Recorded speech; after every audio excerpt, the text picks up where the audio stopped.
everybody. Welcome to the For the Arts podcast, live, not really, from the script library here at Oklahoma State University. Yay! Yeah. Well, this is our first episode, so why don't we start by telling you who we are. I am Dallas Rogers. I'm Dakota Norman. I'm Sid V. And why don't we all talk about ourselves a little bit? What are we doing here in this room today? How do we get here? What do you do? Well, we walked in the door. Oh, I forgot the intro. Yeah, the intro. We're here doing an amazing project for digital branding, and we're here to talk to you guys about the arts and about arts out in the public with our friends that we made today. Mm-hmm. Yes. Yeah, we're all just a couple of acting students here at school, an ag school studying arts. Woo! Yeehaw! In the Bible Belt. And Garth Brooks is coming to do a concert for us, so that's exciting. Mm-hmm. But today, we stumbled into our student union and found 3 individuals and picked their brains about the arts. Luckily, we found some art-inclined folks. Definitely. All loved English. All loved reading books, stuff all gonna like be that. Professors in English or professors, secondary teachers. education. Mm-hmm. Yeah, they all wanted to teach. We had someone who wanted to teach middle school, someone who's thinking about teaching high school, and then college as a professor. Who may be a doctor one day. But we just went out and picked their brain with some, general kind of open-ended questions about art. What do we have to report? What was fascinating? What got us? Because I think we were surprised that we talked to them for like an hour. I don't think we planned to talk to them for so long. One of the really crazy things that they brought up was teenage representation and how different art should be presented in certain ways whenever you reach the age of maturity and stuff like that. So we talked a lot about censorship with banned books, and they were like, well, they're banned for a reason, and sometimes they're banned for a reason, sometimes they're not, and that some of these books, a child shouldn't be reading these. Like a 12-year-old who can read this book shouldn't read this book, right? It was that whole debacle of how a teenager should wait to read certain things and kind of, But along with that was with the banning of the books, it's is that taking away the self-expression of creation of art within these books, and then is that taking away that? So it's kind of like a wishy-washy thing. It got philosophical so fast, and I guess when they told us they were secondary education majors, I don't know jack shit about what that's like to study that. Yeah. But on what you're talking about, the first thing she laid down was we're in this class right now talking about this. What you learn is that the way that we are laying this stuff down to teach is based off of our perception of what a teenager is or what they should learn. And the spectrum of in the same school, you have a 14-year-old who's not all that different from a 12-year-old, really. Yeah. And then an 18-year-old, and what gets taught to them compared to the 14-year-old. Right. All throughout your years and stuff, and now as you grow up, you become more mature, and you can handle these deeper topics and topics of death and topics of just life, I guess, life in general, the scary parts of living. We asked Miriam, who was our friend looking to teach middle school, the question of what book should every middle schooler read. And she, without much thought, immediately laid down The Book Thief. And I think that's so fascinating because our conversation, it was before our conversation really even got to censorship. And then we ended up talking maybe 30 to 40 minutes just about censorship in our world today, with everything ranging from the banning of drag performance, where critical race theory is at, What's the topic of the idea of banning TikTok? TikTok, yeah, that whole Big huge one, case like- going on. And luckily we could all point at that and be like, what the hell? Like, this is buffoonery stuff Yeah. going on. And we even had a good laugh, like, Yeah. about some of that stuff.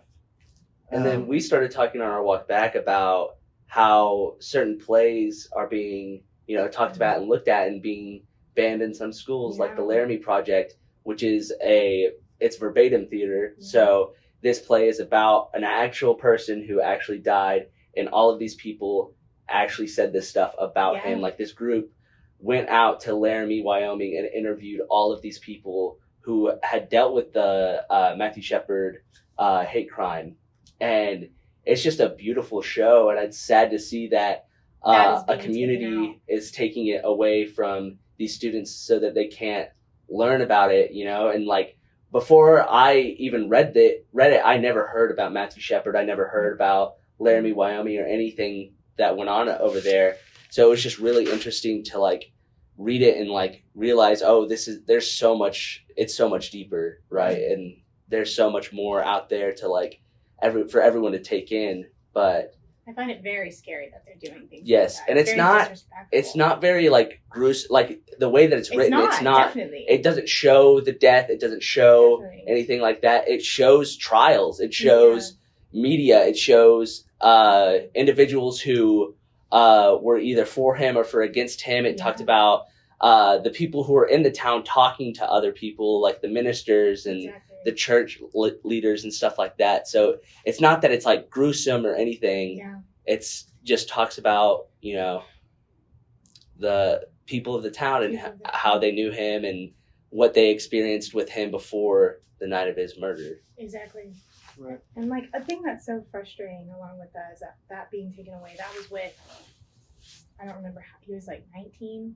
He was, 20? 19 years old. 19, He was 19, 18. That is right around the time that we are a senior in high school.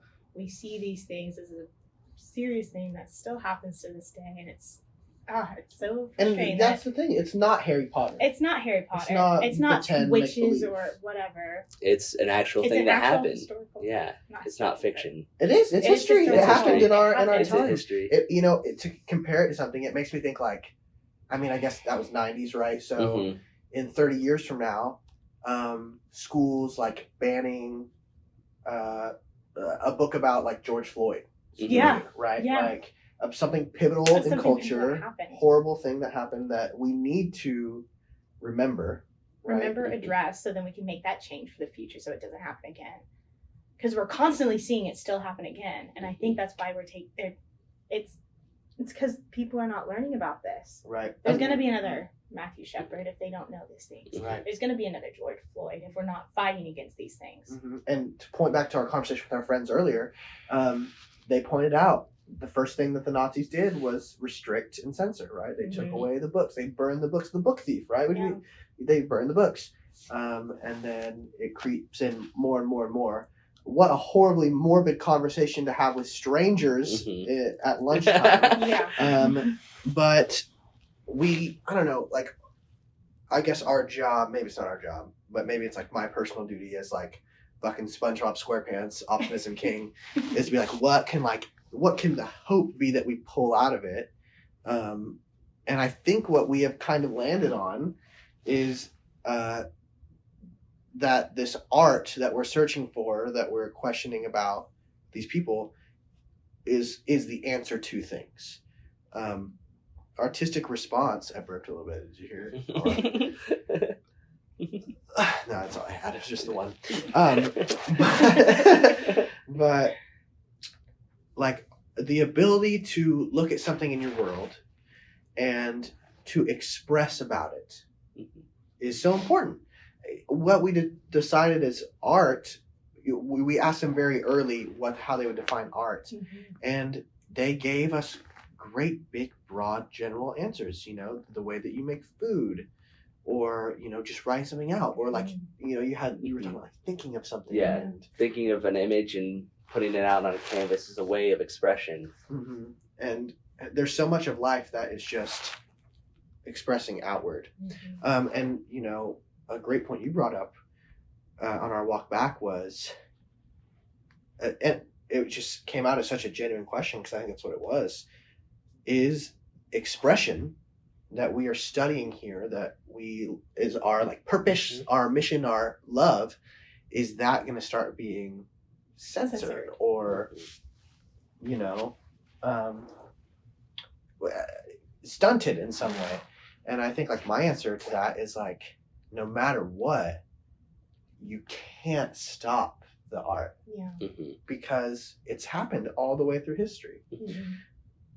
And we've seen people try to stop it, right? To the extremes of. I mean, like there was one time in England in the in like the 1600s where they banned theater completely. Yeah. But it still made it like a resurgence. It still came back and like it was potent in everyone's life and everyone kind of like missed it. So yeah, our friend Miriam, she told us that she started off as a music education major, and she loved playing the flute. She loved playing in ensembles, marching band, doing all this.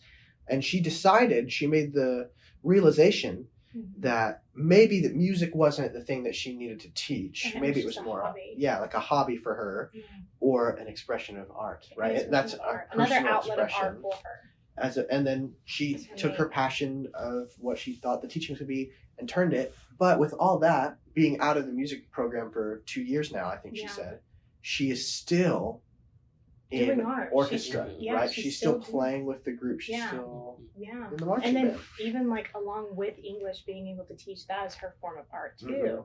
Being able to teach that as also like teaching them about the art that we consider like other like forms of art of like reading and like Shakespeare and all that stuff too. So the art prevails. It prevailed in her everywhere. Situation. Yeah. Same thing with Kaden. She was originally going to be in PR with the kind of like digital social media communications variety, and then when she went into English, she was still, because she was doing all this writing for art for that, and that's prevailed into what she's doing now, which was really, really cool. And there's something so magic about like their love of the art of English and reading, because what we like is taking the dusty old play and then making it come to life. But for them, the magic is it coming to life in front of, or making it, or it coming out of my hand, or seeing it, or specifically something they taught on a lot is, or they touched on a lot was, what do you teach, right? Since we only know like Shakespeare for common ground with English, because we're just some dumb bucks, but we were like, hey, I can tell you about a Shakespeare play. We were talking about like what Shakespeare should be taught in high school level, and we got, it sizzled down to, well, it comes down to what teaching anything. Why are you teaching it? What are you trying to instill? Are they getting it out of it? Is it clear? And like the messages that it's leaving behind with the students to like think about as they go on with their lives and stuff like that. Like you always think about, this relationship that you have with someone, or how you treat someone, or how being so like ambitious can lead to a downfall or something like that. The stories that we've been telling since, I mean, when they say there's only like 14 stories or whatever it is, like that is our culture, is telling stories. And that's what I believe in so much. And I think that's what connects us to them, even if like we wouldn't necessarily think that we'd be so chummy with an English major. Is that we love stories so much. And that's a story for another time. On the next episode of For the Arts, where we might make some new friends. If you're interested in what we're doing today, keep an eye down below to a link to the full conversation that we had, uncensored. TikTok. You can't censor us, Joe Biden. We are going to post that. So if you're jamming with that kind of stuff, go check it out. We had a beautiful lunch conversation with Miriam, Kaden, and Jess today, our new friends. They were amazing. So you know what they say. Play hard. Fart harder. Let's take that back. Let's say that together. Well, you know what they say. Play hard and fart harder.